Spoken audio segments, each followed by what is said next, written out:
Okay, so we're going to start discussing cell cycle. Just as a review, this is a cell under normal conditions. It's just doing its main functions. Those chromosomes are not condensed, and we call this G0. If you're injured and you need to replace broken cells, or if you're growing and you need to make new cells, you move into interphase.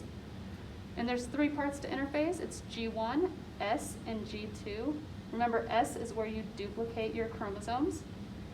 So we see right here, the chromosomes are condensed and they have been duplicated. As a reminder, this is a chromosome. Once it is duplicated, this is also still called one chromosome. They are two identical sister chromatids. Just as a reminder, here's two chromosomes, 1, 2, and this is also two chromosomes, 1, 2. After interphase, you move into mitosis. That first stage is called prophase. This is the beginning where that nucleus is starting to dissolve and it's preparing for the rest of the stages. The next one is metaphase. You can think of meta as middle. Those chromosomes are lining up along the middle of the cell and they're being held in place by those spindle fibers.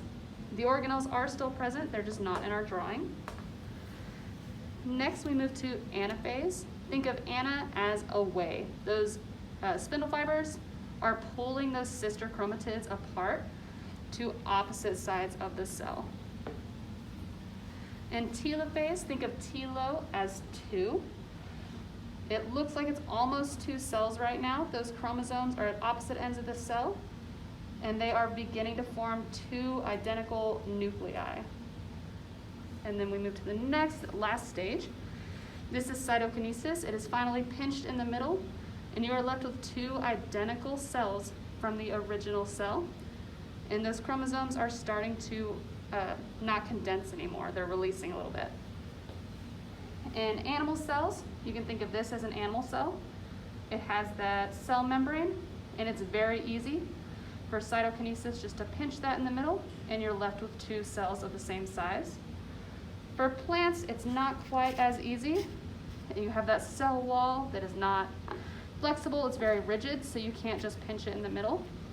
So instead, they build a cell plate right down the middle, and that will be forming the cell wall to separate into two distinct cells that are identical.